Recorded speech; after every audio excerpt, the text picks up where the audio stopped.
जय हिंद दोस्तों। आप सभी का स्वागत है हमारे इस YouTube channel SSC infantry academy में। तो आप सभी को दोस्तों नया साल की हार्दिक शुभकामनाएं। Happy new year.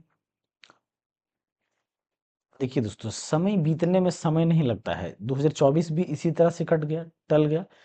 तो अब नया साल के साथ दोस्तों अपने आप में एक बदलाव लाइए और कुछ अच्छे करने की ओर अग्रसर होइए, ताकि दोस्तों आप एक प्रण ले सकते हैं कोई भी चीज़ के बारे में। जैसे कि बहुत कोई प्रण लेता है या सोचता है कि हम अपने, जैसे कि कुछ करने के लिए सोचते हैं। कोई सोचता है कि हम नशा छोड़ देंगे, कोई कहता है कि हम इस बार कोई जॉब ले लेंगे। तो हर एक प्रकार का कुछ ना कुछ होता है जो हर कुछ कोई बहुत सारे लोग कुछ ना कुछ प्रण लेते हैं कि हम इस वर्ष में ये जो बुरा बुरा आदत था वो छोड़ देंगे और अच्छी आदतों की ओर जाएंगे। तो जितने भी बुरे आदत थे वो सारे बुरे आदत को आप यहीं पे छोड़िए और अच्छे सोच और भावनाओं के साथ आगे बढ़िए और अपने आप को सक्षम बनाने का प्रयास कीजिए और एक कम से कम एक दोस्तों गवर्नमेंट जॉब जॉब लेने का प्रयत्न कीजिए। क्योंकि देखिए दोस्तों, बिना गवर्नमेंट जॉब का जो है तो जिंदगी बेकार है। बेकार नहीं कह सकते हैं दोस्तों, लेकिन एक सिक्योर होता है। गवर्नमेंट जॉब होता है ना, एक सिक्योर सिक्योर फील कराता है। इसीलिए दोस्तों एक गवर्नमेंट जॉब होना आवश्यक है। बाकी दोस्तों, कोरोना जब से आया है तो ये मालूम होगा कि प्राइवेट वाले को कितना क्या बुरा हाल हो गया है। रोड पे आज गए थे सारे के सारे जितने भी प्राइवेट सेक्टर वाले लोग थे, उनका दोस्तों जीना बेहाल हो गया था। लेकिन गवर्नमेंट वाले को कोई फर्क प्रभाव नहीं पड़ा। इसीलिए दोस्तों एक कम से कम गवर्नमेंट जॉब लेना आवश्यक है। तो चलिए दोस्तों, इसी थिंकिंग सोच के साथ हम लोग आगे चलते हैं। और पिछले क्लास में हम लोगों ने दोस्तों इलेक्ट्रिसिटी शुरू किए थे, जिसमें से बहुत वोल्टेज वगैरह, वोल्टेज रेजिस्टेंस, ओम्स लॉ के बारे में जाना था। आज हम यहाँ पे हम लोग दोस्तों जो रेजिस्टेंस होता है वो किस क्रम में जोड़ा जाता है, तो श्रेणी क्रम में या समांतर क्रम में जोड़ने से क्या होता है या श्रेणी क्रम जोड़ने से क्या होता है, ये सारी चीज़ों के बारे में जानेंगे। उसके साथ ही साथ दोस्तों जो व्हीट स्टोन ब्रिज होता है उसके उससे संबंधित हम कंसेप्ट जानेंगे। और साथ ही साथ इलेक्ट्रिसिटी में पावर क्या होता है, शक्ति क्या होता है, उसके बारे में जानेंगे। तो चलिए दोस्तों, हम लोग एक अच्छी सोच के साथ कंसेप्ट को आगे बढ़ाते हैं। तो सबसे पहली बात यहाँ पे दोस्तों प्रतिरोधों का समूहन, यानी कि कॉम्बिनेशन ऑफ रेजिस्टेंस। यानी कि जब प्रतिरोध की बात करते हैं दोस्तों, जैसे कि हम घर में, अपने घर में, होम में क्या करते हैं, बहुत सारी चीज़ चलाते हैं। एसी को चलाते हैं, फ्रिज चलाते हैं, टीवी चलाते हैं, टेलीविज़न, या तो फिर दोस्तों हम बल्ब जलाते हैं, हीटर चलाते हैं। ठंडा का मौसम है तो दोस्तों हीटर भी चलाते हैं। तो ये सारी चीज़ों का हम लोग घर में क्या करते हैं, इस्तेमाल करते हैं। तो इन ये सब सारी चीज़ें क्या होता है, एक रेजिस्टेंस के रूप में काम करता है, यानी कि प्रतिरोध के रूप में काम करता है हमारी वायर का, जो वोल्टेज या इलेक्ट्रिसिटी को कंज्यूम करते हैं, जिसकी वजह से हमें ये सारी चीज़ें ऑपरेट कर पाते हैं। तो अब इन सारी चीज़ों को दोस्तों हम किस क्रम में जोड़ेंगे ताकि हमें कम वोल्टेज का इस्तेमाल करना पड़े, या किस क्रम में जोड़ें ताकि हमें ज़्यादा बिजली का बिल ना आए। तो ये सारी चीज़ों को कंसिडर किया जाता है दोस्तों, और हमें श्रेणी क्रम और समांतर क्रम क्रम में इलेक्ट्रिसिटी का हम यूज करते हैं। तो देखिए दोस्तों, रेजिस्टेंस की बात करें तो रेजिस्टेंस हम अगर अरेंज करने की बात करें तो रेजिस्टेंस को हम दो तरीके से अरेंज करते हैं। या तो उसे हम श्रेणी क्रम में अरेंज करते हैं, जिसे हम सीरीज कहते हैं, या तो दोस्तों हम पैरेलल क्रम में करते हैं, जिसे हम क्या कहते हैं, पैरेलल क्रम में जोड़ सकते हैं। या तो दोस्तों तीसरा हम एक कह सकते हैं व्हीट स्टोन ब्रिज। क्या कह सकते हैं, व्हीट स्टोन ब्रिज के रूप में भी, व्हीट स्टोन ब्रिज के रूप में भी हम ये रेजिस्टेंस को क्या करते हैं, अरेंज करते हैं। तो इसके बारे में भी हम लोग जानेंगे। तो सबसे पहले यहाँ पे दोस्तों हम लोग क्या जानेंगे कि श्रेणी क्रम या सीरीज में रेजिस्टेंस को जोड़ने से क्या होता है, इसमें से क्या क्या होता है, सीरीज के बारे में हम जानेंगे। तो सबसे पहली बात दोस्तों, सीरीज हम किसे बोलेंगे, सीरीज में हम किसे बोलेंगे। तो देखिए दोस्तों, सीरीज की बात करें अगर हम, तो रेजिस्टेंस को अगर सिंपली एक वायर खींच दिया गया है और इसी वायर में हमने जैसे कि इस्तेमाल किया, यहाँ पे एक हमने क्या किया, एक बल्ब लगाया है। उसके ठीक आगे हम उसी वायर में क्या किया, हमने एक यहाँ पे फ्रिज लगा दिया है। क्या किया हमने, फ्रिज लगा दिया है। फिर उसी वायर में आगे जाने के बाद हमने एक एसी यहाँ से कनेक्ट कर दिया है। उसके बाद आगे जाने के बाद यानी कि इसी प्रकार से हम एक ही वायर से लेके जाते हैं और एक ही वायर में बहुत सारे रेजिस्टेंस का इस्तेमाल करते हैं, जिसकी जिसकी वजह से हमें दोस्तों ये घर में हम इसका उपयोग नहीं कर सकते। क्योंकि देखिए दोस्तों, अगर यहाँ से हम करंट सप्लाई कर रहे हैं तो यहाँ पे अगर हम दोस्तों करंट सप्लाई कर रहे हैं तो एक बल्ब अगर हमारा खराब हो गया तो ये बल्ब अगर नहीं जल रहा है तो ये सारा कनेक्शन क्या हो जाएगा, कट आउट हो जाएगा। तो ये सारा चीज क्या होगा, कट आउट हो जाएगा, नहीं जलेगा। तो ये यानी कि लगातार एक ही क्रम में जोड़ना वो हमारा क्या कहलाता है, सीरीज क्रम में कहलाता है। लेकिन यहाँ पे देखिए दोस्तों, अगर हम इस तरह से बात करें तो एक ही वायर है, ये एक ही वायर के थ्रू से लेके गया है, तो ये भी हमारा क्या है, सीरीज में है। तो ये दोनों का दोनों जो डायग्राम यहाँ पे दर्शाया गया है, दोनों क्या है, सीरीज में जोड़ा गया है। क्या है, सीरीज में जोड़ा गया है। तो देखिए दोस्तों, होता यहाँ पे क्या होता है कि जैसे जब रेजिस्टेंस सीरीज में होता है तो रेजिस्टेंस का अगर हमें निकालना हो कि इस पूरे सर्किट में कितना रेजिस्टेंस कंज्यूम हो रहा है, कितना प्रतिरोध जनरेट हो रहा है या कंज्यूम हो रहा है, तो हम कैसे निकाल सकते हैं। तो यहाँ पे दोस्तों सारा रेजिस्टेंस को निकालने के लिए हम क्या करते हैं, इसको R1 R2 R3 R4 लिखा गया है। तो इसको सिंपली हम जनरली क्या करते हैं, सीरीज में सीधा जोड़ देते हैं, R1 plus R2 plus R3 plus R4। ये डायरेक्ट हम जनरली, इसमें 4 रेजिस्टेंस है तो 4 यहाँ पे डायरेक्ट इस प्रकार से हम जोड़ देंगे। तो ये कंप्लीट यहाँ पे R जो हो जाएगा, ये क्या होगा, इक्विवेलेंट रेजिस्टेंस हो जाएगा। इक्विवेलेंट, इक्विवेलेंट कहने का मतलब है दोस्तों समतुल्य, यानी कि पूरा का पूरा जो रेजिस्टेंस है वो टोटल रेजिस्टेंस कितना हो रहा है, तो समतुल्य रेजिस्टेंस या इक्विवेलेंट रेजिस्टेंस हम कह सकते हैं। अगर देखिए दोस्तों इस प्रकार से ये एन कलर का यानी कि अनंत चला जाए, अगर इसमें अनंत चला जाएगा तो यहाँ पे ई जोड़ेंगे, हम ई लिखेंगे यानी कि आर रेजिस्टेंस इक्विवेलेंट। तो यहाँ पे किस प्रकार से हम जोड़ सकते हैं, R1 plus R2 plus R3 plus, ये दोस्तों अनंत तक जाएगा Rn। तो ये सिंपली इसे हम इस प्रकार से ही जोड़ सकते हैं, सिंपली हम इसे इस प्रकार से जोड़ सकते हैं। तो यहाँ पे हमने क्या जाना दोस्तों कि अगर अगर यहाँ पे हमने जाना दोस्तों कि अगर रेजिस्टेंस को जोड़ना हो, सीरीज का रेजिस्टेंस को जोड़ना हो, तो सिंपली उसे हम क्या करते हैं, सीधा उसे अरेंज करके यानी कि सीधे हम जोड़ देते हैं, R1 plus R2 plus R4।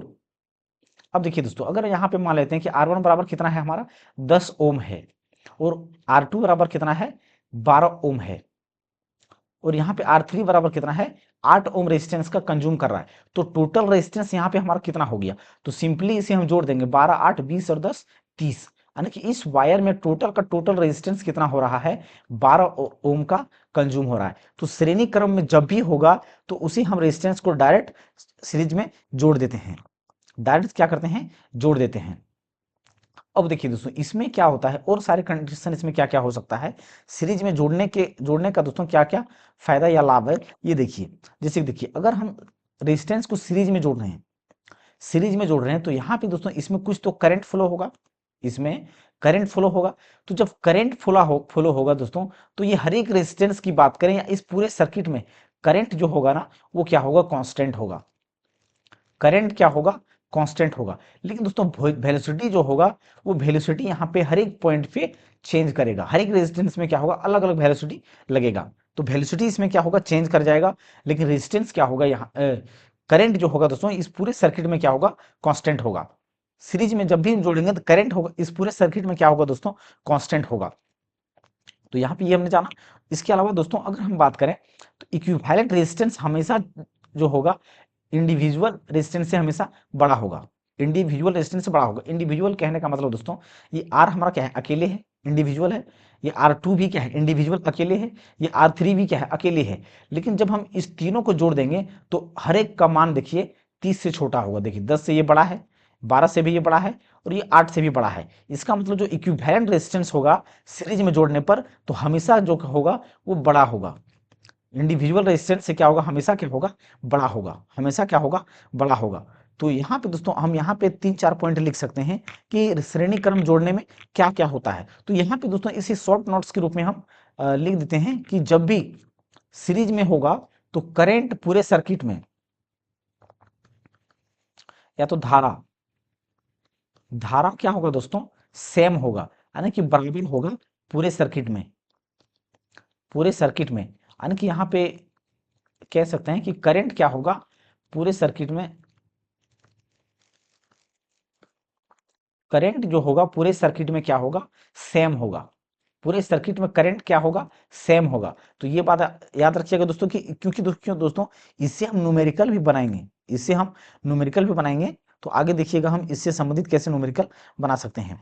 और दूसरा चीज हमने क्या बताया दोस्तों कि इसमें विभव यानी कि जो वोल्टेज होता है वो क्या होगा, बदलता रहता है। विभव क्या होता है यानी कि वोल्टेज बदलता रहता है। वोल्टेज क्या क्या होता है, बदलता रहता है, यानी कि वोल्टेज चेंज होगा। वोल्टेज क्या होगा, चेंज हो जाएगा हर एक रेजिस्टेंस में। हर एक रेजिस्टेंस में क्या होगा, वोल्टेज चेंज हो जाएगा।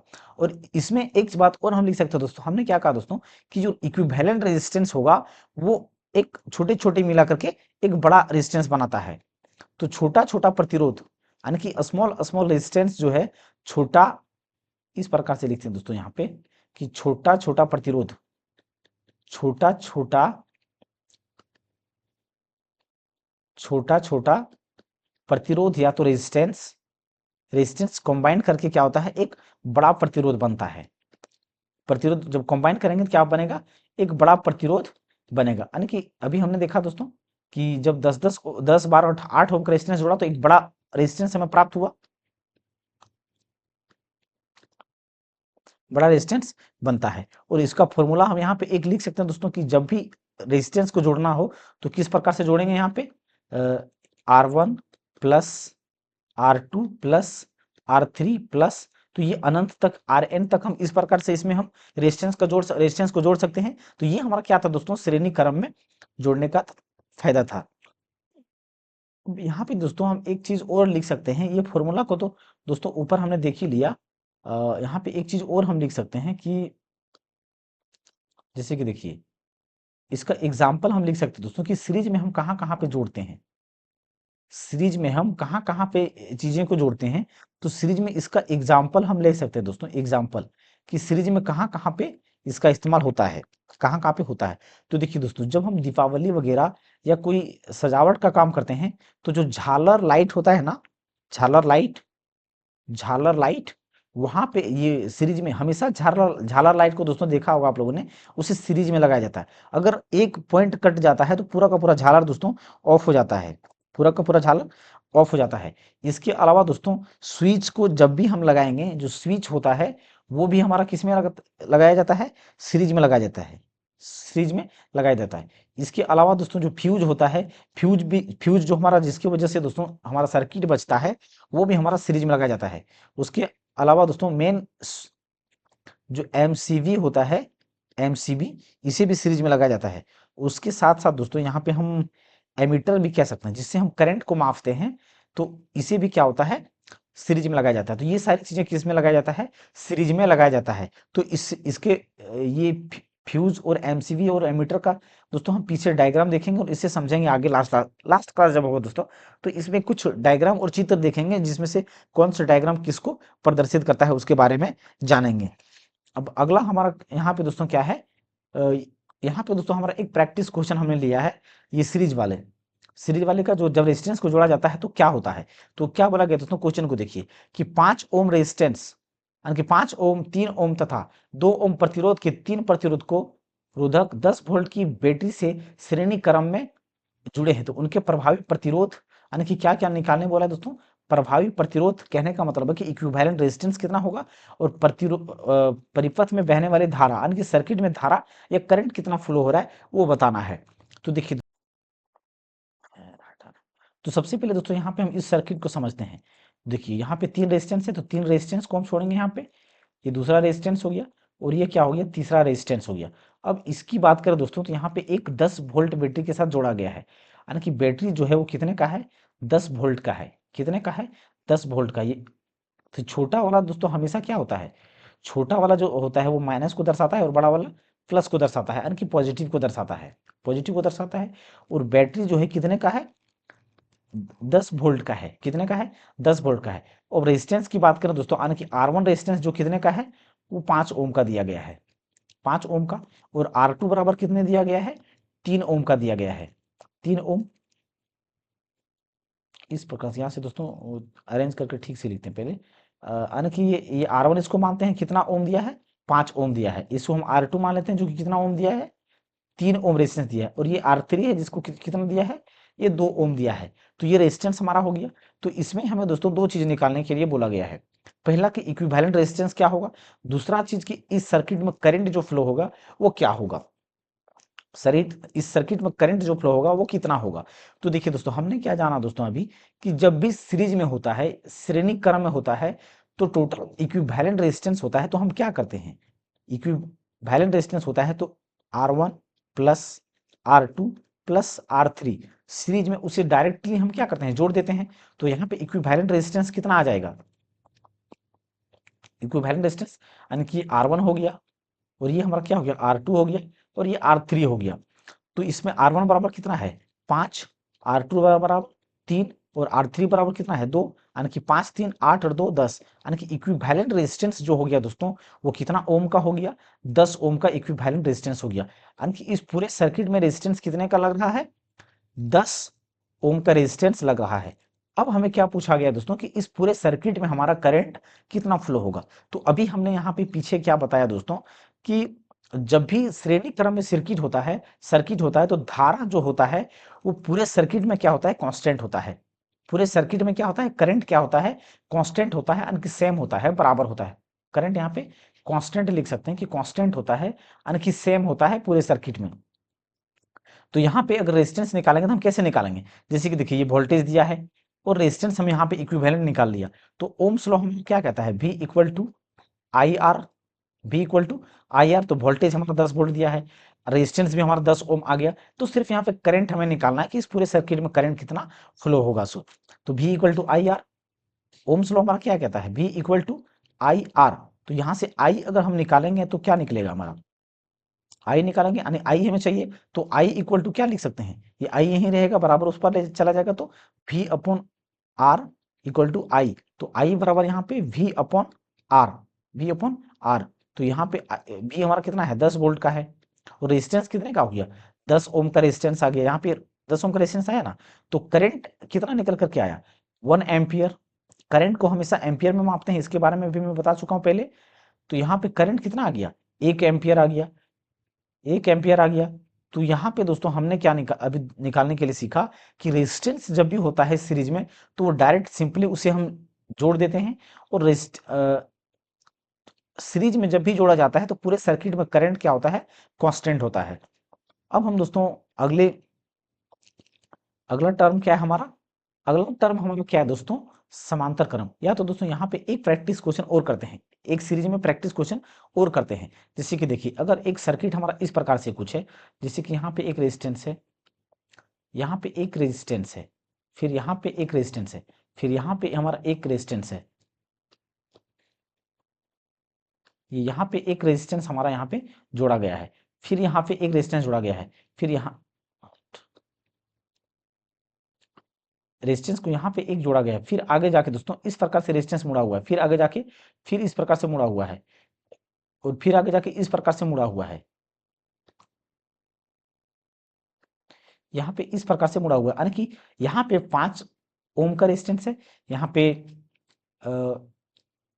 4 ओम का रेजिस्टेंस है, फिर यहाँ पे कितने का, मान लेते हैं कि यहाँ पे 7 ओम का है, 7 ओम का है। फिर यहाँ पे मान लेते हैं 8 ओम का रेजिस्टेंस लगा हुआ है, फिर यहाँ पे 10 ओम का रेजिस्टेंस है, फिर यहाँ पे मान लेते हैं फिर से 4 ओम का रेजिस्टेंस है, और यहाँ पे 2 ओम का रेजिस्टेंस है। तो इस पूरे सर्किट में कितना रेजिस्टेंस है हमारा, पूरे सर्किट में अगर आर इक्विवेलेंट की बात करें तो कितना है। तो हम क्या जानते हैं कि ये हमारा क्या, पहली बात दोस्तों इसे वेरीफाई करना होगा ये सीरीज में है कि क्या है, या पैरेलल में है। तो सिंपली दोस्तों जब एक ही वायर से जुड़ा हुआ हो और सीधा वो गया हो, यानी कि सीधा नहीं, वो टेढ़ा भी हो तो दिक्कत नहीं है, लेकिन एक ही वायर से जुड़ा होना चाहिए, तो वो हमारा क्या होता है, सीरीज में होता है। तो इसे हम सिंपली क्या करते हैं, R1 plus R2 plus R3 plus ये Rn तक जाएगा, तब हम इसी प्रकार से सिंपली इसे क्या करते हैं, जोड़ देते हैं। तो इसका अगर इक्विवेलेंट रेजिस्टेंस की बात करें तो कितना हो जाएगा, तो 5 और 4 9, 9 और 7, 9 7 16, 16 और 8 24, 24 और 36 और 10 40, यानी कि 40 ओम का दोस्तों क्या हो जाएगा, रेजिस्टेंस हो जाएगा। 40 ओम का क्या हो जाएगा इसमें, रेजिस्टेंस हो जाएगा। तो सीरीज में सिंपली हम क्या करते हैं, जोड़ देते हैं, इसमें कोई दिक्कत नहीं होता है। अगला टर्म हमारा क्या है दोस्तों, अगला टर्म हमारा क्या है यहाँ पे, समांतर क्रम। क्या है, समांतर क्रम यानी कि पैरेलल, पैरेलल, समांतर क्रम यानी कि पैरेलल। अब देखिए दोस्तों, समांतर क्रम की बात करें तो समांतर क्रम में क्या होता है, समांतर क्रम में देखिए दोस्तों, यहाँ पे हमने एक डायग्राम लिया है। तो डायग्राम में क्या होता है दोस्तों, उस हमने सीरीज में देखा कि वो एक ही वायर से जुड़ा होता है, लेकिन यहाँ पे देखिए, यहाँ पे दो अलग अलग, ये यहाँ पे इस प्रकार से निकला है, जैसे कि एक यहाँ पे निकलेगा इस प्रकार से, बैटरी का कनेक्शन होगा ना दोस्तों, तो यहाँ पे इस प्रकार से निकला हुआ है, और ये बैटरी है, यहाँ पे हमारा क्या लग गया, बैटरी लग गया, ये माइनस हो गया, ये प्लस हो गया, तो यहाँ पे बैटरी लग गया। अब देखिए दोस्तों, ये हमारा देख रहे हैं, ये देखिए पैरेलल हम किसे कहते हैं दोस्तों, कि जब दो लाइनें एक दूसरे के समांतर से गुजरे, तो यानी कि एक दूसरे के समान गैप से गुजरे, तो वो हमारा क्या कहलाता है, पैरेलल कहलाता है। तो यहाँ पे समान से गुजरे या ना गुजरे, वो समान का अर्थ ऐसा नहीं कि सीरीज में हो, पैरेलल में हो, यहाँ पे डायग्राम, तो वो समान दूरी का हो, ये अलग अलग भी दूरी हो सकता है, लेकिन समांतर रेखाएं कहने का मतलब हमने बताया। तो रेजिस्टेंस यहाँ पे देखिए, पैरेलल में देखिए इस प्रकार से दिया गया, यहाँ पे दिया है, फिर इसके ऊपर दिया गया है, फिर इसके ऊपर दिया गया है, फिर इसके ऊपर दिया गया है। तो रेजिस्टेंस जब भी समांतर क्रम में होता है तो इस तरह से डायग्राम होता है। तो समांतर क्रम में यहाँ पे हम लोगों ने देखा दोस्तों, कि जब इस प्रकार से डायग्राम हो या पैरेलल, इसे हम क्या कहते हैं, समांतर क्रम कहते हैं, जब इस प्रकार से डायग्राम हो तब। तो समांतर क्रम में रेजिस्टेंस को दोस्तों जब होता है तब हम क्या करते हैं, समांतर क्रम में रेजिस्टेंस होता है तब हम क्या करते हैं। तो देखिए, समांतर क्रम होने पर दोस्तों इसका रेजिस्टेंस जो होता है, उसको हम क्या करते हैं, इसे अलग टाइप से ढंग से जोड़ना पड़ता है हमें। तो इसमें दोस्तों 1/R1, sorry, are E equivalent, equivalent मैंने हमने क्या बताया दोस्तों, कि इस इक्विवेलेंट मतलब समतुल्य, समतुल्य। तो R equivalent equal to 1/R1 plus 1/R2 plus 1/R3 plus 1/R4। यहाँ पे इस डायग्राम के लिए हम यहाँ पे इस प्रकार से रेजिस्टेंस को लिख सकते हैं, रेजिस्टेंस को यहाँ पे लिख सकते हैं। अब यहाँ पे अब एक काम और हम कर सकते हैं दोस्तों, कि अगर यहाँ पे 4 रेजिस्टेंस था, इसलिए हमने 4 रेजिस्टेंस लगाया, लेकिन ये अनंत तक रेजिस्टेंस इसी प्रकार समांतर क्रम से जोड़ा गया हो, तब क्या करना है, तब R equivalent equal to 1/R1 plus 1/R2 plus 1/R3 plus, ये अनंत तक जाएगा, और 1/Rn यानी कि n तक, जहां तक ये सीरीज जाएगा, तो डायरेक्ट इस प्रकार से इसको हम समतुल्य इक्विवेलेंट रेजिस्टेंस निकाल सकते हैं। तो यहाँ पे हमारा ये इक्विवेलेंट रेजिस्टेंस निकल करके इस प्रकार से आ जाएगा।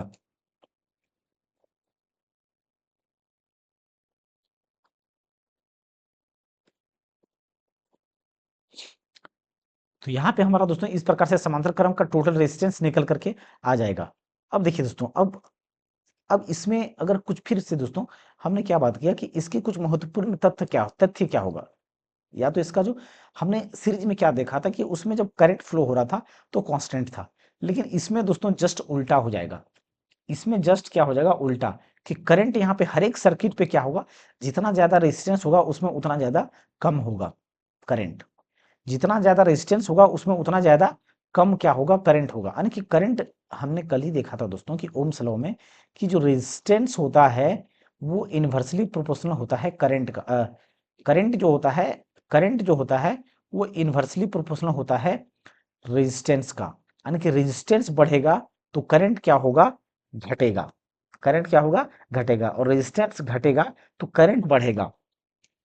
यानी कि इस पूरे सर्किट में करंट क्या होगा, अलग अलग रेजिस्टेंस में अलग अलग करंट होगा, यानी कि करंट क्या करेगा, चेंज करेगा, करंट क्या करेगा, चेंज करेगा। लेकिन दोस्तों समांतर क्रम में रहने का एक फायदा है, कि पूरे सर्किट में चाहे हम जिस रेजिस्टेंस की बात कर लें, वोल्टेज इसमें क्या रहेगा, कांस्टेंट रहेगा, यानी कि वोल्टेज सेम रहेगा, कांस्टेंट यानी कि सेम रहेगा, हर एक रेजिस्टेंस के लिए, हर एक रेजिस्टेंस के लिए करंट क्या रहेगा, कांस्टेंट रहेगा।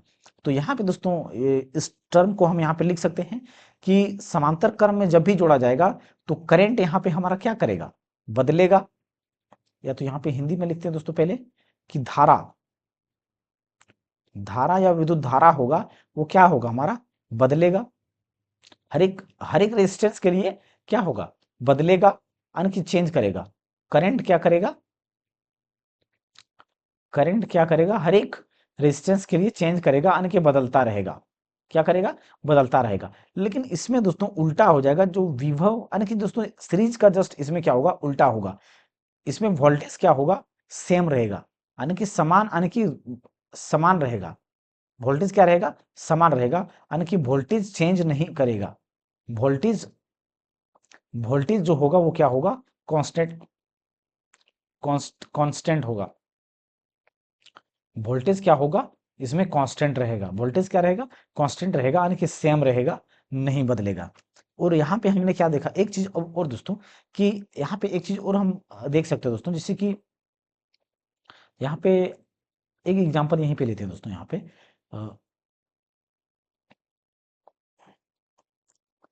एक चीज और यहाँ पे हम जान सकते हैं दोस्तों, कि जैसे कि देखिए ये हमारा क्या है, एक रेजिस्टेंस है, एक क्या है, एक सर्किट से हमारा लाइन क्रॉस हो रहा है। तो यहाँ पे एक रेजिस्टेंस ए है, यानी कि 16 ओम का मान लेते हैं एक रेजिस्टेंस है, और दूसरा एक लाइन है, इसमें क्या है, 16 ओम का रेजिस्टेंस इसमें फ्लो हो रहा है। तो ये सर्किट हमारा किस में है, ये हमारा यहाँ से ये टर्मिनल इस प्रकार से बैटरी से जुड़ा होगा, ये बैटरी से जुड़ा होगा, ये क्या होगा, बैटरी से जुड़ा होगा।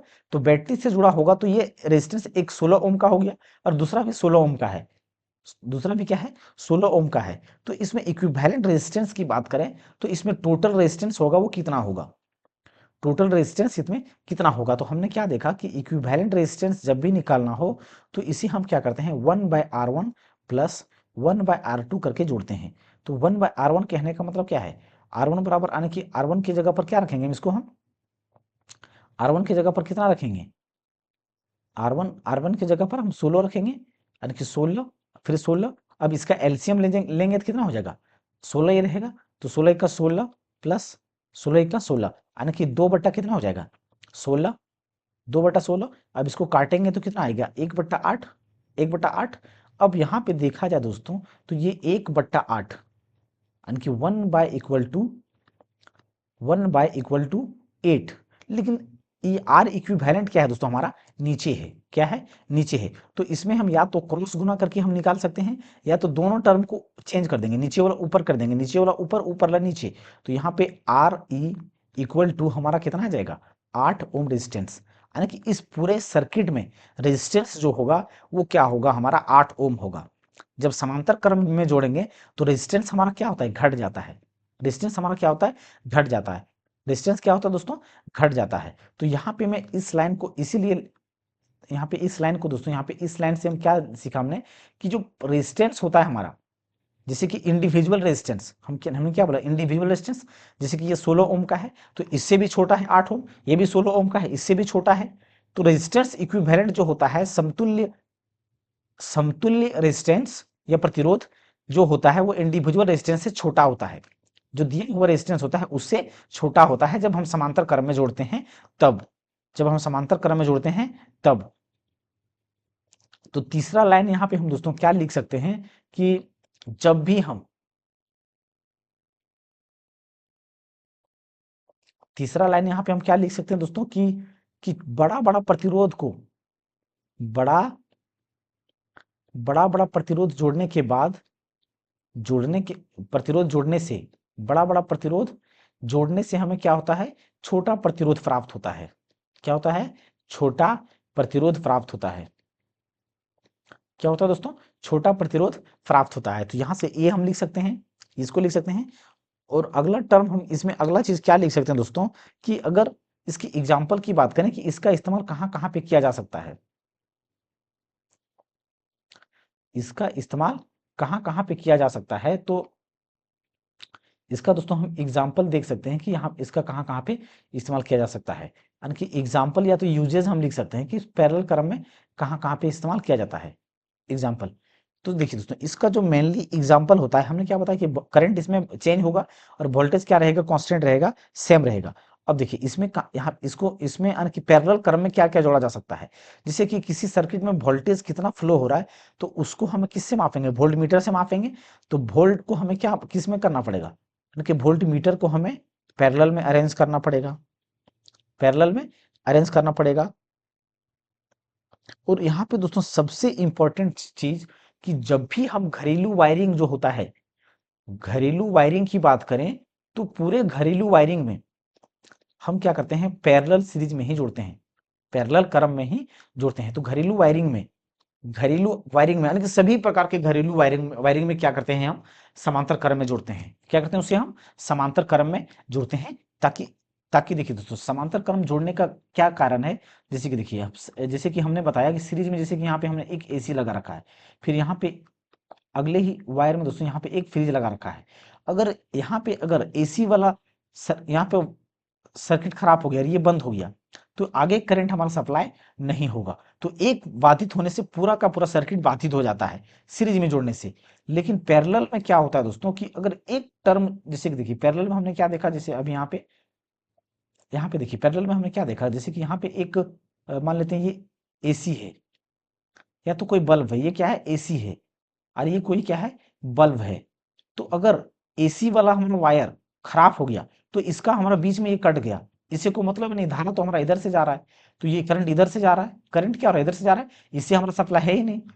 अगर ये खराब हो गया, तो अन्य सारी चीजें भी हमारा चालू रहेगा, अन्य सारी चीजें चालू रहेगा। तो ये घरेलू में इसलिए इस्तेमाल किया जाता है, ताकि क्या हो, हमारे अन्य सामान सुरक्षित रहे, अन्य जो रहे वो अन्य सर्किट में अन्य जो अ, इस्तेमाल किया गया है रेजिस्टेंस, यानी कि बल्ब हो, एसी हो, फ्रिज हो, तो वो सारा चीज चलता रहे। अगर एक खराब हो जाए, तो आगे का हमारा सारा सीरीज चलता रहे। तो इसीलिए इसे क्या किया जाता है, समांतर क्रम में घरेलू उपकरणों को जोड़ा जाता है। अगला टर्म हमारा क्या है दोस्तों, यहाँ पे दोस्तों हमने एक प्रैक्टिस क्वेश्चन दो हमने रखा है, जिसको ये क्या है, ये ग्रुप डी में पूछा गया था, जिसे हम प्रैक्टिस क्वेश्चन को यहाँ पे लिया हमने। तो क्या बोला है कि 6 ओम 9 ओम और 6 ओम के प्रतिरोधक समांतर क्रम में संयोजित है, तो परिणामी प्रतिरोध डैश होगा। तो परिणामी प्रतिरोध क्या होगा, तो देखिए दोस्तों, फिर से यहाँ पे हम क्या करेंगे, एक डायग्राम बनाएंगे। मान लेते हैं ये 6 ओम का रेजिस्टेंस है, और अगला हमारा क्या है, एक 9 ओम का रेजिस्टेंस है, और एक और वायर है, यानी कि एक और रेजिस्टेंस है, वो भी क्या है, हमारा 6 ओम का है, 6 ओम का यहाँ पे भी है। और ये हमारा किस में जुड़ा हुआ है, एक यानी कि वायर से हमारा यहाँ पे ये पैरेलल क्रम में जुड़ा हुआ है, ये किसमें है, पैरेलल क्रम में जुड़ा हुआ है। तो ये टोटल इक्विवेलेंट रेजिस्टेंस अगर निकालना हो, तो हम क्या निकालेंगे, तो ये R1 मान लेते हैं इसको, इसे R2 मान लेते हैं, और इसे R3 हम मान लेते हैं, R3 मान लेते हैं। तो इक्विवेलेंट रेजिस्टेंस निकालने के लिए हमने क्या सीखा अभी, कि R इक्विवेलेंट जब निकालना हो समांतर क्रम में, तो 1/R equal to 1/R1 plus 1/R2 plus R3, 1/R3। तो यहाँ पे हम क्या देख रहे हैं दोस्तों, कि हमारा 1/R कितना है, 6 प्लस 1/9 प्लस 1/6। तो टोटल इसका अगर एलसीएम निकालेंगे, तो कितना आ जाएगा, यानी कि 6। इसका रेजिस्टेंस देखिए दोस्तों, यहाँ पे फिर से हम यानी कि इसका एलसीएम लेने पर, यानी कि भिन्न का जोड़ करना है, फ्रैक्शन एडिशन। तो इसमें इसका अगर एलसीएम लेंगे, तो कितना होगा, 9 18, यानी कि 9 और 6 9 6 18, यानी कि इसका एलसीएम कितना हो जाएगा, 18 आ जाएगा। तो आर इक्विवेलेंट इक्वल टू हम क्या ले सकते हैं, कि इसका एलसीएम आया 18, तो 6 3 18, यानी कि यहाँ पे 3, फिर 9 2 18, यानी कि यहाँ पे 2, फिर 6, फिर यहाँ पे कितना हो गया 6, 6 3 18, यानी कि फिर यहाँ पे 3। तो रेजिस्टेंस कितना आ गया, यानी कि 3 और 3 6 और 2 8, 8/18। लेकिन यहाँ पे दोस्तों रेजिस्टेंस हमारा नीचे है, तो इसे क्या करना पड़ेगा, ऊपर। जब ऊपर करना पड़ेगा, जब ऊपर करना पड़ेगा, इसका मतलब क्या है, कि नीचे वाला ऊपर हो जाएगा। या तो हम इसको क्रॉस गुना, ये देखिए यहाँ पे आर इवन है, और यहाँ पे 8/18 है। तो यहाँ पे इसको क्या कर सकते हैं, या तो हम क्रॉस गुना कर लेंगे। तो क्रॉस गुना करेंगे, तो ये R E 8, यानी कि 8 RE हो जाएगा अपन 18। तो RE बराबर यहाँ से हम 18/8 निकाल सकते हैं। या तो दोनों को, नीचे वाला को ऊपर कर देंगे, ऊपर वाले को नीचे। तो यहाँ पे RE ऊपर चला जाएगा, और ये 18 ऊपर चला जाएगा, और 8 नीचे आ जाएगा। तो इस प्रकार से हम दोनों तरीके से कर सकते हैं, इसको दोनों तरीके से कर सकते हैं। तो यहाँ पे इसको काटने से कितना बार में कट जाएगा, यानी कि 2 चौके 8, यानी कि एक ही बार काटते हैं दोस्तों डायरेक्ट, कि 8 से काटेंगे कितना बार में कटेगा, 8 दूना 16, कितना बच गया, यानी कि 2, 2 बचा, फिर 8 दूना 16, कितना बचा अब, 4 बच गया, यानी कि 8 5 40, 8 5 40, यानी कि जो इक्विवेलेंट रेजिस्टेंस निकल करके आया, कितना निकल करके आया, 2.25 ओम, 2.25 ओम निकल करके आया, 2 पॉइंट,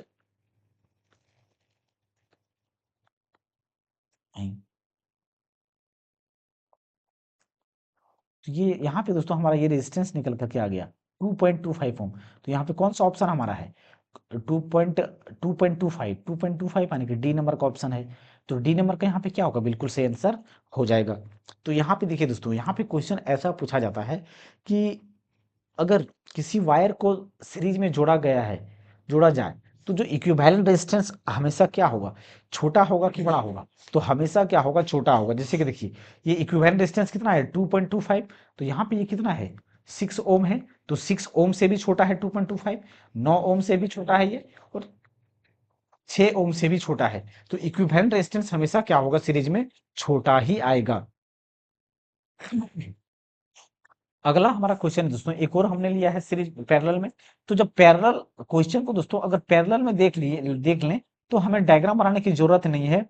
डायरेक्ट यहाँ पे हम फॉर्मूला पे जाएंगे। आर 1/RE इक्वल टू एक रेजिस्टेंस है तो 1/10 प्लस दूसरा रेजिस्टेंस है तो 1/15, तीसरा रेजिस्टेंस है तो 1/30, और 30-15 का इसका एलसीएम कितना हो जाएगा, अब 10-15-30 का तो 30 होगा। तो 10 × 30 प्लस 15×2 = 30, फिर 30 × 1 = 30, 30 यानी कि कितना होगा 3×2 = 5 और 1 = 6, 5 और 1 = 6, 6/30 है। अगर ये संपूर्ण कट जाता है पूरा पूरी तो काट सकते हैं, 5 × 1 = 6, 6 × 5 = 30। तो R E equivalent equal to 1/R।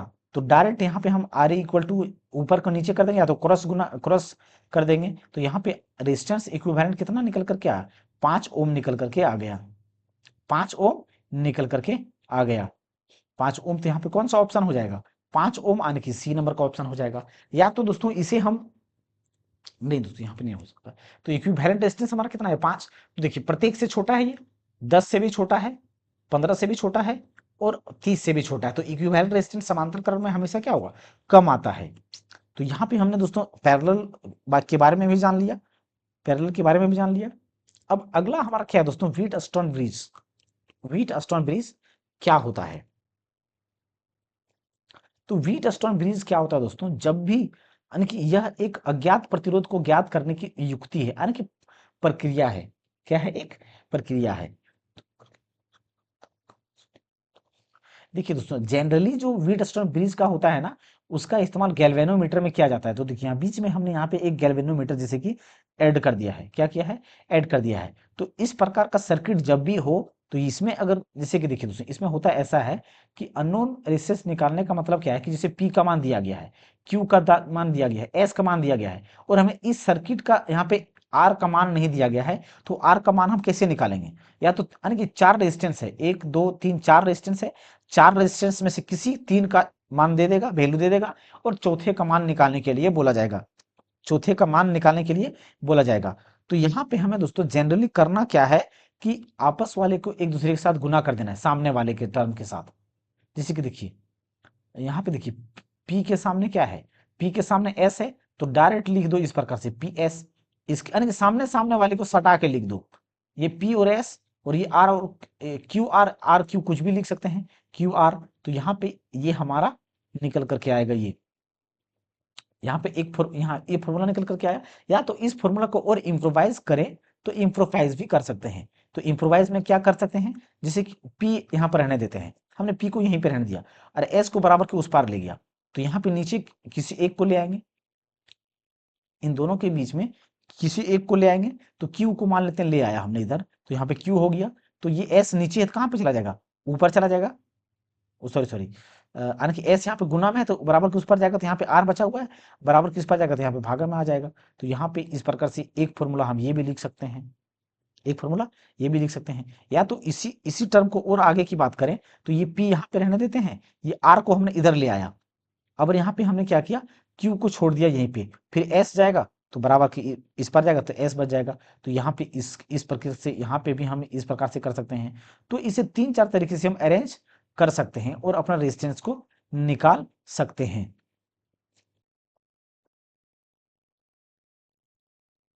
तो यहाँ पे ये हमारा क्या है दोस्तों, इसे क्या कहते हैं, व्हीटस्टोन ब्रिज। तो इसमें दोस्तों ज्यादा कुछ नहीं होता है, सिर्फ रेजिस्टेंस निकालने के लिए पूछा जाएगा आपको, इससे ज्यादा पूछा नहीं जाएगा। तो यहाँ पे हम, और ये भी पूछा जा सकता है कि इसका इस्तेमाल कहाँ पे किया जाता है, तो यहाँ पे गैल्वेनोमीटर दोस्तों याद रखिएगा, अधिकतर किसमें गैल्वेनोमीटर में इस्तेमाल किया जाता है, व्हीटस्टोन ब्रिज का। तो व्हीटस्टोन ब्रिज दोस्तों क्या है, एक रेजिस्टेंस निकालने का युक्ति है, अंतर की युक्ति हम कह सकते हैं या तो प्रोसेस कह सकते हैं, जिसकी वजह से अंक 3 का मान दिया होगा, चौथे का मान निकालना होगा। तो यहाँ पे चौथे का मान हम निकाल सकते हैं। तो एक क्वेश्चन दोस्तों हमने इस पे लिया है, जो कि एलपी 2018 में टेक्नीशियन में, एलपी टेक्नीशियन में पूछा गया है।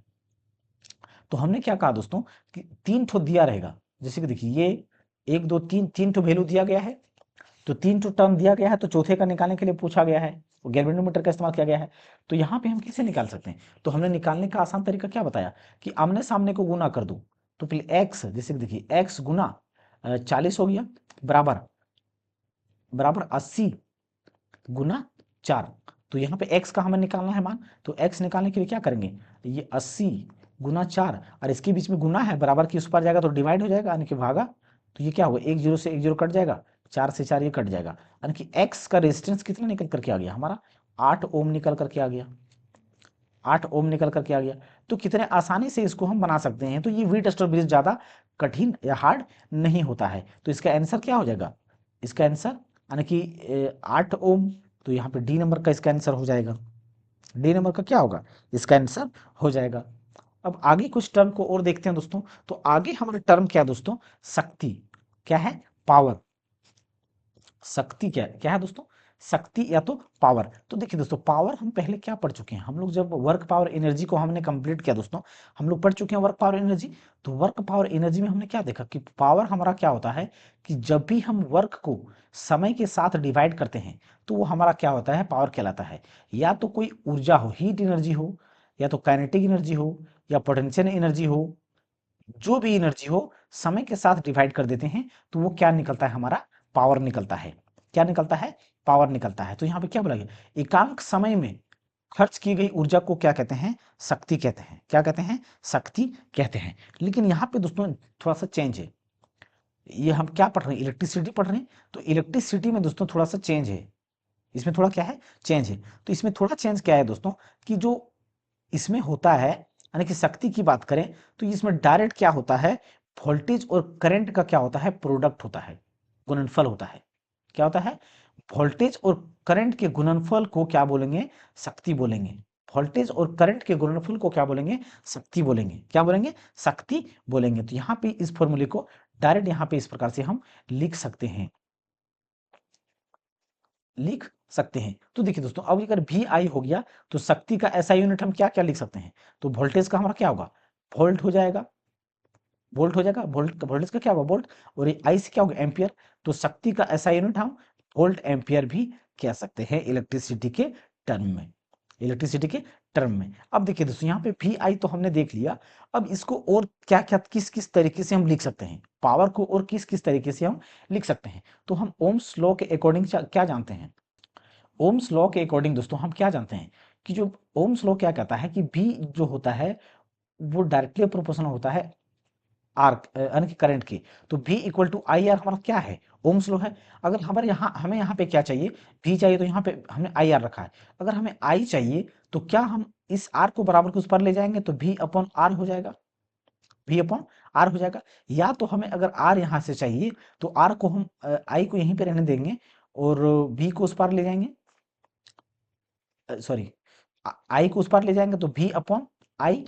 इस प्रकार से हम लिख सकते हैं, इसको लिख सकते हैं कि नहीं, बिल्कुल लिख सकते हैं। तो आगे यहाँ पे देखिए दोस्तों, अब हम क्या कर सकते हैं इस टर्म में, जैसे कि और अगर हमें फॉर्मूला को निकालना है तो P इक्वल टू हमने क्या देखा, भी आई। अब भी की जगह पर दोस्तों हम क्या रख सकते हैं, क्या आई स्क्वायर रख सकते हैं क्या, क्योंकि भी आई आर के बराबर है। तो भी की जगह पर हमने क्या किया, यहाँ पे भी की जगह पर क्या किया हमने हमने दोस्तों आई आर रख दिया। बी की जगह पर क्या किया, आई आर रख दिया, और पहले से इसमें क्या है, एक आई है, पहले से क्या है, एक आई है। तो यहाँ पे आई आई का स्क्वायर हो गया, यानी कि पावर जो हो जाएगा आई स्क्वायर आर हो जाएगा।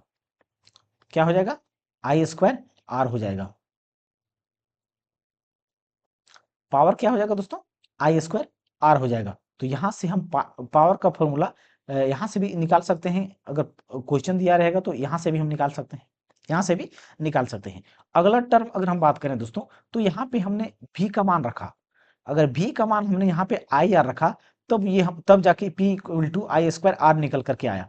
अगला फॉर्मूला अगर हमें निकालना हो दोस्तों, तो पावर को निकालना, तो हम क्या कर सकते हैं और क्या कर सकते हैं, तो P इक्वल टू P का P रहेगा, P का P ही रहने देंगे।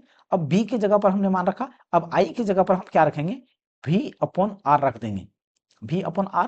तो V को जस का तस रहने देंगे और I का मान हम V अपॉन R रख देंगे, V अपॉन R। तो यहां से हम क्या निकाल सकते हैं, P इक्वल टू V का स्क्वायर हो जाएगा, V square upon R, V square upon R। तो यहां से एक फॉर्मूला पावर के टर्म में V square by upon R के टर्म में एक फॉर्मूला और लिख सकते हैं, पावर इक्वल टू एक फॉर्मूला और लिख सकते हैं। और हाँ दोस्तों, वोल्ट एम्पियर तो हम यहाँ पे लिख सकते हैं इसके अकॉर्डिंग, लेकिन लेकिन लेकिन दोस्तों, इसका जो वास्तविक में एसआई यूनिट शक्ति का क्या होता है, वॉट होता है। क्या होता है, वॉट होता है। तो इस बात को भी याद रखिएगा। तो ये हमारा 3 टर्म यहाँ पे हो आ गया दोस्तों।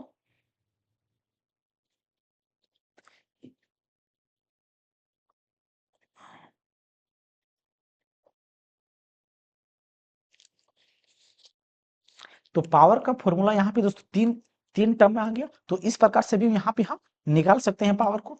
तो आगे हम दोस्तों पावर के एसआई यूनिट क्या क्या होता है उसके बारे में देखेंगे।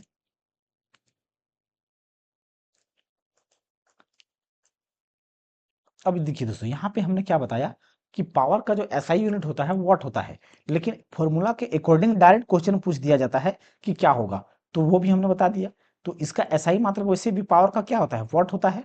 क्या होता है, वॉट होता है। और एक अश्व शक्ति बराबर क्या होता है, 746 वॉट होता है।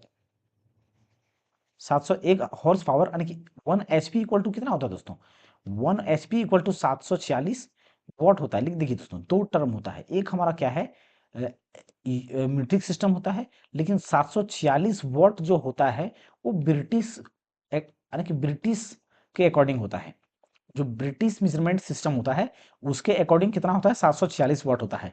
लेकिन मीट्रिक यूनिट की बात करें तो उसमें 735.5 वाट होता है। तो ये भी क्वेश्चन दोस्तों पूछा गया है कि 1 मीट्रिक, यानी कि मीट्रिक सिस्टम में 1 हॉर्स पावर इक्वल टू कितना होता है, 735.5 होता है। लेकिन ब्रिटिश के अकॉर्डिंग अगर यहाँ पे मीट्रिक और ब्रिटिश कुछ ना बोला जाए तो direct 1 HP equal to 746 watt होता है। ये बात को याद रखिएगा। लेकिन ये किसके अकॉर्डिंग होता है, ब्रिटिश के अकॉर्डिंग। किसके अकॉर्डिंग होता है, ब्रिटिश के अकॉर्डिंग। तो इस बात को भी याद रखिएगा। तो अगला हमारा क्या है दोस्तों, एक अश्व शक्ति और किलो वॉट आवर में क्या संबंध है। यानी कि दोस्तों, जो 1 किलो वॉट आवर होता है वो 1.34 HP के क्या होता है, बराबर होता है। HP के क्या होता है, बराबर होता है। तो इस बात को दोस्तों पूछा नहीं गया दोस्तों, लेकिन ये पूछा जा सकता है। तो इस बात को भी ध्यान में रखिएगा और देखिएगा। तो अगला टर्म हमारा क्या है दोस्तों, टॉपिक विद्युत धारा का उष्मीय प्रभाव, यानी कि heating effect of current. Heating effect of current. तो हीटिंग इफेक्ट ऑफ करंट क्या होता है, हीटिंग इफेक्ट ऑफ करंट की अगर बात करें दोस्तों, तो हम क्या जानते हैं कि जैसे कि कोई वायर है, क्या है, अगर कोई वायर है तो उसमें रेजिस्टेंस है, तो इस रेजिस्टेंस कुछ ना कुछ हीट तो जनरेट करेगा, कुछ ना कुछ हीट जनरेट करेगा। तो ये, यानी कि करंट पास होने के, यानी विद्युत जिस माध्यम से पास होगा उसमें तो ऊष्मा उत्पादन जनरेट करेगा।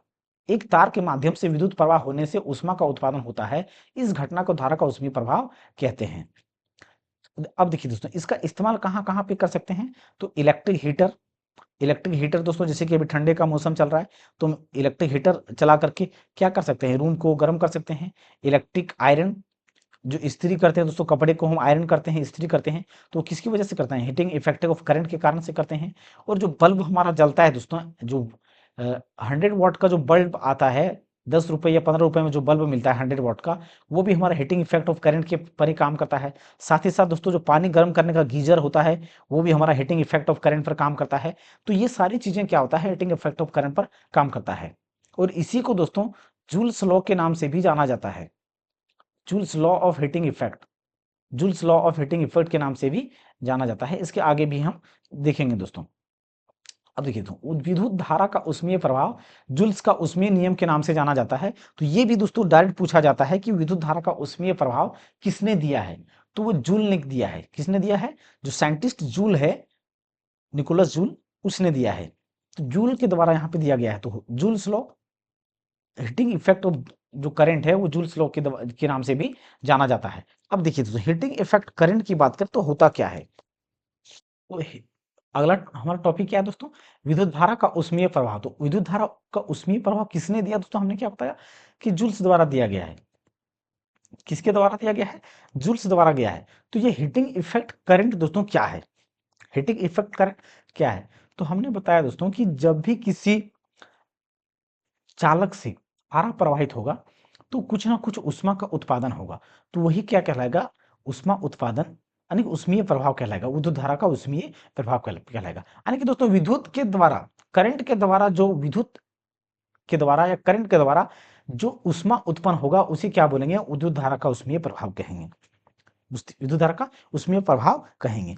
अब इसमें दोस्तों होता क्या है, तो ये होगा क्या, तो देखिए दोस्तों इसमें कहने का मतलब है इसका सिंपल सा फॉर्मूला है दोस्तों कि हीट हमारा कब होगा, अगर कोई वायर अधिक हीट हो रहा है तो कब हो सकता है।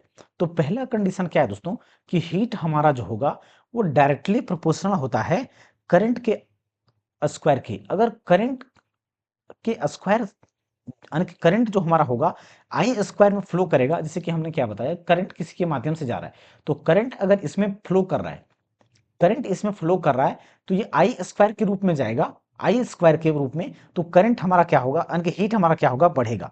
अगर करंट हमारा जितना अधिक होगा, जितना अधिक होगा करंट, उतना ज्यादा हीट हमारा क्या होगा, उस वायर में अधिक जनरेट होगा, हीट उतना अधिक जनरेट होगा, हीट अधिक उतना जनरेट होगा। दूसरा कंडीशन दोस्तों कि अगर रेजिस्टेंस किसी वायर में, तो यहाँ पे हम लिख क्या सकते हैं कि इक्वेशन नंबर 1 हम लिख सकते हैं, 1 लिख सकते हैं। दूसरा कंडीशन क्या है दोस्तों कि अगर किसी भी वायर में अगर रेजिस्टेंस जितना अधिक होगा, रेजिस्टेंस जितना अधिक होगा तो उतना हीट उसमें क्या होगा, और ज्यादा जनरेट होगा। तो ये हम दूसरा कंडीशन यहाँ पे कह सकते हैं।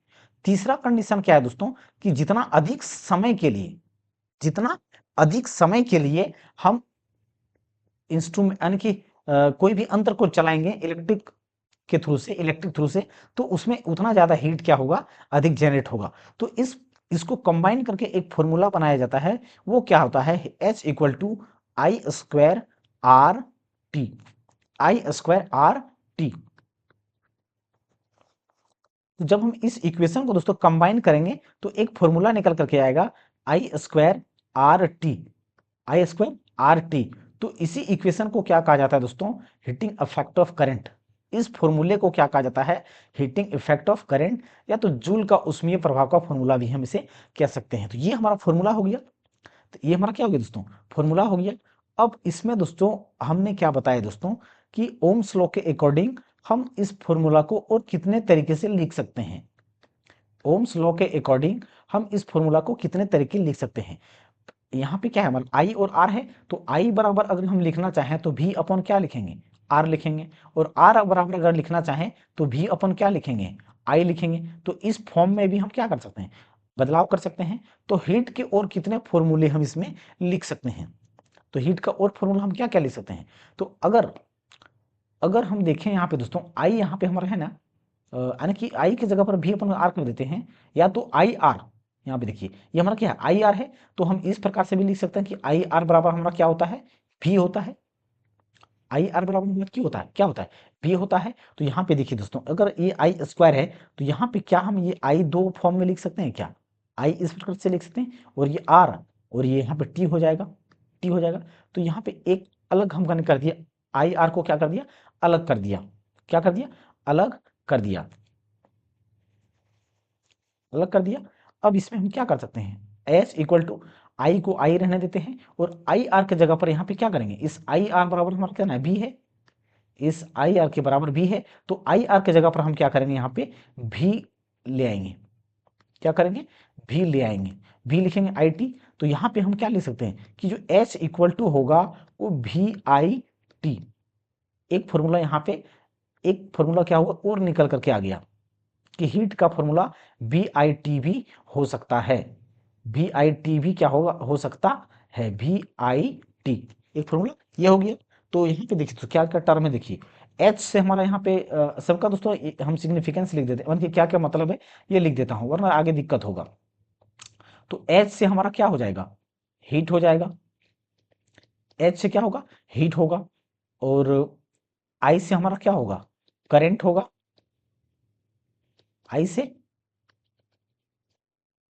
आई से हमारा क्या होगा, करंट, और आर से हमारा रेजिस्टेंस है। आर से क्या है, यहाँ पे पहले वोल्टेज लिखते हैं दोस्तों, या तो फिर यहाँ पे करंट, टी से हमारा क्या है, टाइम है। फिर आर से हमारा क्या हो जाएगा, रेजिस्टेंस हो जाएगा, रेजिस्टेंस, और भी से क्या हो जाएगा, वोल्टेज हो जाएगा, भी से वोल्टेज हो जाएगा। तो ये फॉर्मूला हो गया। अब इस फॉर्मूले को दोस्तों हम और आगे लिख सकते हैं, इस फॉर्मूले को और हम क्या क्या लिख सकते हैं, तो देखिए एच इक्वल टू हमने क्या देखा, आई यानी कि V I, H equal to क्या था दोस्तों, I square R T, I square, H equal to क्या था, I square R T, I square क्या था, आर टी। तो अब हम क्या करेंगे दोस्तों, आर बराबर लिखेंगे, तो ओम्स लॉ के अकॉर्डिंग क्या था, V equal to I R. तो आर के जगह पर हम क्या लिख सकते हैं, V upon I, V upon I. तो यहाँ पे आर के जगह पर हम अगर चेंज करेंगे तो आई स्क्वायर। अब यहाँ पे दोस्तों एक चीज हम कर सकते हैं, करंट के जगह पर हम फिर क्या लिख सकते हैं, करंट को हम क्या लिख सकते हैं, और वी अपॉन आर लिख सकते हैं। तो यहाँ पे आई की जगह पर रख देते हैं फिर से, तो वी अपॉन आई की जगह पर क्या रख सकते हैं, वी अपॉन आर, क्योंकि वी अपॉन आर है तो इसका स्क्वायर करेंगे, तो ये आर अपॉन टी यानी कि इक्वल यानी कि टी। तो ये एच इक्वल टू ये वी स्क्वायर आर स्क्वायर, और ये आर टी, आर टी। तो ये ए आर से एक आर यहाँ पे कट जाएगा। तो यहाँ पे एक फॉर्मूला क्या निकल करके आएगा, heat equal to V square R T, V square R T. Oh sorry sorry, नहीं नहीं सॉरी सॉरी। तो यहाँ पे ऊपर क्या बच गया दोस्तों, वी स्क्वायर बच गया, और नीचे क्या बच गया, एक आर बच गया, और यहाँ पे ये तो आर कैंसिल हो चुका है, ये टी बच गया, ये क्या बच गया, यहाँ पे एक टी बच गया, यानी कि टाइम बच गया। तो हीट का एक फॉर्मूला यहाँ पे इस प्रकार से और यहाँ पे लिख सकते हैं, हीट का एक फॉर्मूला, हीट का एक फॉर्मूला, और यहाँ पे हम एक लिख सकते हैं, हीट का एक फॉर्मूला इस प्रकार से एक और हम लिख सकते हैं, लिख सकते हैं। तो अब देखिए दोस्तों हमने क्या क्या देखा, अब यहाँ पे और अगर आगे हम इसको इम्प्रोवाइज करें दोस्तों, तो क्या कर सकते हैं, और हम क्या कर सकते हैं। तो देखिए दोस्तों हमने हीट इक्वल टू एक फॉर्मूला क्या निकाला, हीट इक्वल टू क्या फॉर्मूला निकाला दोस्तों, V I T, V I T. तो स्टार्टिंग में हमने दोस्तों क्या पढ़ा था, स्टार्टिंग में ही हम लोगों ने देखा कि जो पावर हमारा होता है वो वोल्टेज और करंट के प्रोडक्ट होता है, वोल्टेज और करंट का क्या होता है, प्रोडक्ट होता है, गुणनफल होता है। तो क्या यहाँ पे वोल्टेज और करंट का गुणनफल है या प्रोडक्ट है कि नहीं, बिल्कुल प्रोडक्ट का गुणनफल है। तो क्या इस वी आई के जगह पर हम यहाँ पे पावर को रख सकते हैं क्या, बिल्कुल रख सकते हैं। तो यहाँ पे वी आई के जगह पर हम पी लिख सकते हैं। तो यहाँ पे टी यानी कि एच हीट इक्वल टू क्या होता है, पावर टी, यानी कि अगर अगर पावर बढ़ेगा तो हीट भी क्या होगा, बढ़ेगा, हीट भी क्या होगा, बढ़ेगा, हीट भी बढ़ेगा। और हमने पहले क्या बताया दोस्तों, कि जो पावर हमारा क्या होता है, जब भी किसी भी प्रकार का ऊर्जा हो, ऊर्जा को या तो फिर कोई वर्क हो, उसको समय से डिवाइड करते हैं तो हमें क्या होता है, पावर मिलता है। तो यहाँ पे भी देखिए हमें पावर मिला। तो हीट को अगर समय से बर्बाद डिवाइड करेंगे तो इसका मतलब क्या हमें मिला, ऊर्जा मिला, क्या मिला, ऊर्जा मिला। तो यहाँ से भी हम कह सकते हैं कि जो पावर होता है ऊर्जा बट्टा समय होता है। तो टी यहाँ पे दोस्तों टेम्परेचर नहीं समझना है, टी मतलब टाइम, टी मतलब टाइम की कितना समय के लिए हम किसी। तो ये देखिए दोस्तों जो जो फॉर्मूला हमने दोस्तों लिखाया है वो फॉर्मूला को ध्यान में रखिएगा, वो फॉर्मूले को ध्यान में रखिएगा। तो हमने दोस्तों हीट से संबंधित कितने फॉर्मूले देखा, उस सबसे पहले देखिए P इक्वल टू हमने क्या देखा, V I, P equal to क्या देखा हमने, वी आई। तो वी आई को यहाँ पे दोस्तों एक फॉर्मूला ये हो गया। दूसरा फॉर्मूला हमने क्या देखा दोस्तों, जो यानी कि एच बराबर हमने क्या देखा, पहले एच इक्वल टू क्या होता है, आई स्क्वायर आर टी हमने देखा, एच स्क्वायर क्या था, आर टी। तो ये फॉर्मूला एक हो गया, ये एक फॉर्मूला हो गया। और फॉर्मूला हमने क्या देखा दोस्तों, कि जो एच जो होता है वो हमारे एच इक्वल टू, जो एच इक्वल टू होता है वो V square upon R T के बराबर होता है, टी। यानी कि यहाँ पे इस फॉर्मूले को भी हमने देखा। तो यहाँ पे भी एक फॉर्मूला हो गया। एक फॉर्मूला ये भी हो गया। अगला हमारा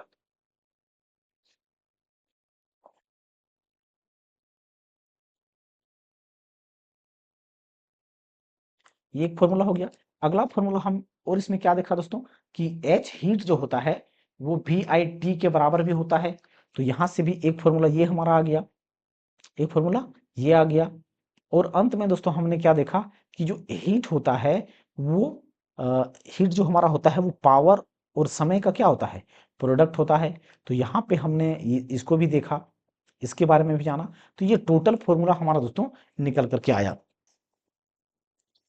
ये हमारा क्या हुआ दोस्तों, टोटल फॉर्मूला निकल कर यहाँ पे अर्न की हीट, यहाँ पे सारा का सारा फॉर्मूला इलेक्ट्रिसिटी से दोस्तों जो अर्न की हीटिंग इफेक्ट ऑफ करंट से ये सारे फॉर्मूले हमारा यहाँ पे आ जाएगा, क्या होगा, आ जाएगा। तो यहीं पे दोस्तों हम क्लास को वाइंड अप करते हैं और यहाँ तक दोस्तों ये जितने भी टॉपिक था हमने आज लिए थे वो सारा टॉपिक कंप्लीट होता है। तो आई होप दोस्तों आप सभी को ये टॉपिक अच्छा लगा होगा, ये हेल्पफुल लगा होगा। अच्छा लगने का ही बात नहीं दोस्तों, इसमें बेनिफिशियल ही होगा, क्योंकि ये जितने भी कंसेप्ट वो सारे कंसेप्ट इंपॉर्टेंट ही थे और सारे क्वेश्चन इनसे, हर एक टॉपिक से इनसे क्वेश्चन कहीं ना कहीं पूछा गया है, और रेलवे में खास करके हर एक जगह पे पूछा गया है। तो आई होप दोस्तों आप सभी को ये वीडियो अच्छा लगा होगा। और दोस्तों अगर आप सभी को वीडियो अच्छा लग रहा है दोस्तों या हेल्पफुल हो रहा है तो दोस्तों हमारे इस चैनल को सब्सक्राइब करें, सब्सक्राइब कीजिएगा दोस्तों, और दोस्तों के साथ दोस्तों शेयर अवश्य कीजिए। और शेयर कीजिए और दोस्तों के साथ शेयर करने के बाद दोस्तों उनको, दोस्तों को बताइए कि यहाँ पे अच्छा अच्छा साइंस का कंटेंट मिलता है। तो और साथ ही साथ दोस्तों में अगर आप इसका पीडीएफ डाउनलोड करना चाहते हैं तो टेलीग्राम का ये स्कैनर है, यहाँ पे ज्वाइन करके टेलीग्राम इसका पीडीएफ डाउनलोड कर सकते हैं, या तो मैं डिस्क्रिप्शन में भी लिंक डाल दूंगा, वहाँ से भी आप इसका पीडीएफ डाउनलोड कर सकते हैं। तो थैंक यू दोस्तों, मिलते हैं अगली क्लास में। जय हिंद दोस्तों।